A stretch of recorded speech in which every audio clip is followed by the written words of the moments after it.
अस्सलामुअलैकुम। धोरण 10 हिंदी,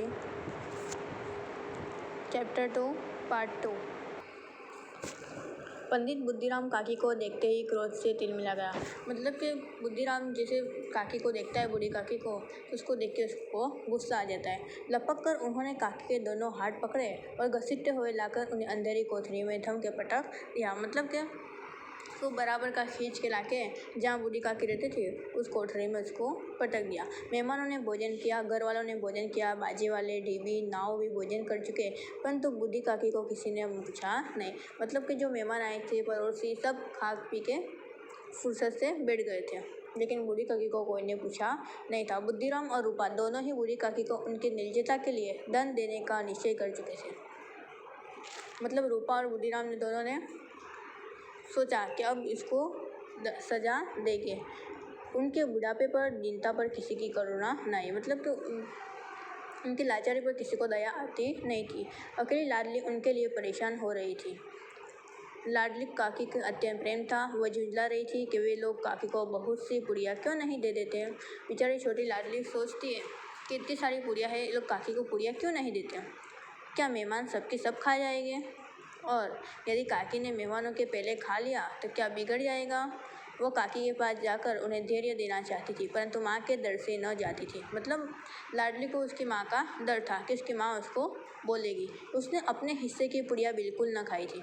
मतलब कि उसके हिस्से में जो लाडली के हिस्से में जो पुड़िया खाने में आई थी वो उसने खाई नहीं थी। उसने बूढ़ी काकी के लिए बचा के रखी थी।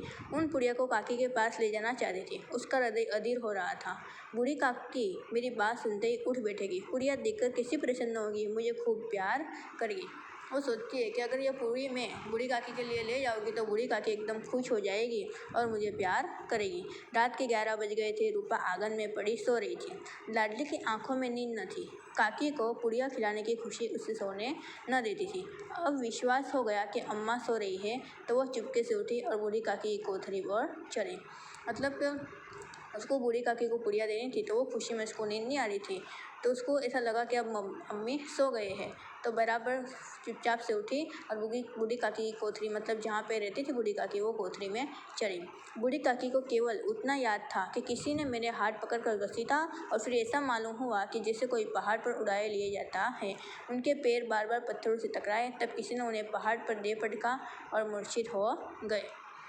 मतलब बूढ़ी काकी की हैरान गति का इधर वर्णन किया गया है। जब वे सचेत हुए तो किसी का जरा भी आहट न मिलती। उन्होंने समझा कि सब लोग खा पीकर सो गए। यह विचार कर काकी निराशा में संतोष के साथ लेट गई। ग्लानि से गला भरकर आता था, परंतु मेहमानों के डर से रोती न थी। जब उनके दिल में इतना सारा दुख भरा था कि रोना आ रहा था, पर वो रोती नहीं थी। सहसा उनके कानों में आवाज़ आई, काकी उठो, काकी उठो, मैं पुड़िया लाई हूँ। काकी ने लाडली को बोली पहचानी, चटपट उठ बैठी, दोनों हाथों से लाडली को टटोला और उसे गोद में बैठा।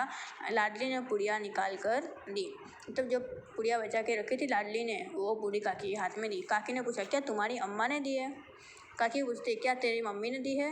लाडली ने कहा, नहीं, यह मेरे हिस्से की है। मतलब मेरे हिस्से में जो खाने की पुड़िया आई थी वो लाडली बूढ़ी काकी के लिए बचा कर लाई थी। काकी पुड़िया पर टूट पड़ी। 5 मिनट में पिटारी खाली हो गई।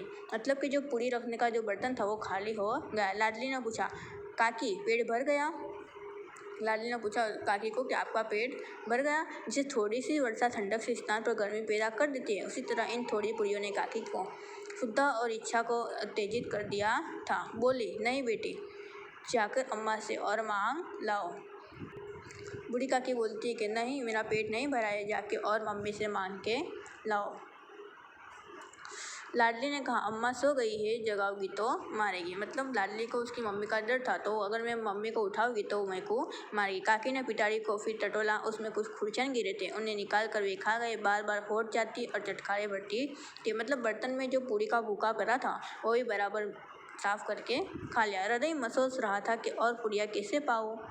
मतलब बूढ़ी काकी को ऐसा हो रहा था कि अब और पुड़िया चाहिए तो किस तरह लाऊं। काकी का अधीर मन इच्छा के प्रबल प्रवाह में बह गया। उचित और अनुचित का विचार जाता है। वे कुछ देर तक इस हिस्सा की रोकती थी। सहसा लाडली से बोली, मेरा हाथ पकड़कर वहाँ ले चलो जहाँ मेहमानों ने बैठकर खाना खाया है। बूढ़ी काकी ने कहा कि मेरे को वहाँ ले चलो जहाँ पे मेहमानों ने बैठकर खाया है। लाडली उनका अभिप्राय समझ न सके। उसने काकी का हाथ पकड़कर और ले जाकर जूठे पतलों के पास बैठा दिया। मतलब मेहमानों ने जो खाया था वहाँ पे जूठा थोड़ा बहुत पड़ा था, उनके पास बिठा दिया। काकी पटलों से पुड़िया के टुकड़े चुन चुन कर खाने लगी।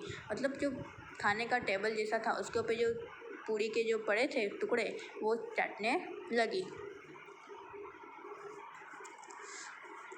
फिर बोलने लगी, दही कितना स्वादिष्ट था, कचौड़ियाँ कितनी सलोनी, खस्ता कितना सुकोमल। काकी बुद्धिहीन होते हुए भी इतना जानती थी कि मैं वह काम कर रही हूँ जो मुझे कदापि न करना चाहिए। मतलब ये सब जूठा खाना उसको अच्छा नहीं लगा, पर वो समझती थी तो भी वो ये काम कर रही थी। जब संपूर्ण इच्छा एक केंद्र पे आ लगती है तो बूढ़ी काकी में यह केंद्र उनकी स्वाद इंद्रिय थी। ठीक उसी समय रूपा की आंख खुली। उसे मालूम हुआ कि लाडली मेरे पास नहीं है। चौक की चारपाई की इधर उधर देखने लगी कि नीचे तो नहीं गिर पड़ी। उसे वहां न पाकर वो उठी तो क्या देखती कि लाडली जूठे पटलों के पास चुपचाप खड़ी है और बूढ़ी काकी पटलों पर से पुड़िया के टुकड़े उठा उठा कर खा रही है। यह दृश्य कौन देखता है? रूपा। रूपा का हृदय सन्न हो गया। मतलब ये चित्र देखकर, ये दृश्य देखकर रूपा का हृदय सन्न हो गया।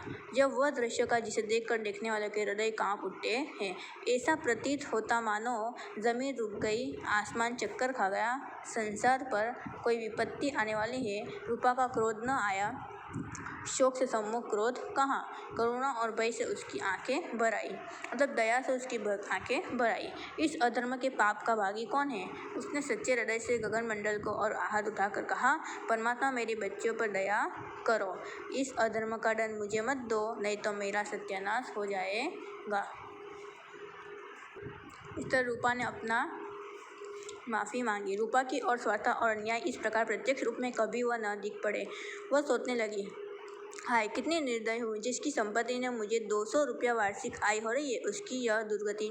मतलब कि जो उसके नाम, उसके भतीजे के नाम बूढ़ी काकी ने संपत्ति कर दी थी, उससे जो वार्षिक आवक आ रही थी, वो इंसान की में ऐसी दुर्गति हो रही है और मेरे कारण। ये दया नहीं भगवान, मुझ में बड़ी भारी गलती हुई है, मुझे क्षमा करो। इस तरह रूपा अपनी माफ़ी मांगती है। रूपा ने दिया जलाया, अपने भंडार का द्वार खोला और एक थाली में सारा भोजन सजा कर लिए हुई बूढ़ी काकी की ओर चली। उसका कट्ठा मधुर स्वर में कहा, काकी उठो, भोजन कर लो, मुझसे आज बड़ी भूल हुई है, उसका बुरा न मानना। परमात्मा से प्रार्थना कर दो कि मेरा अपराध क्षमा कर दे।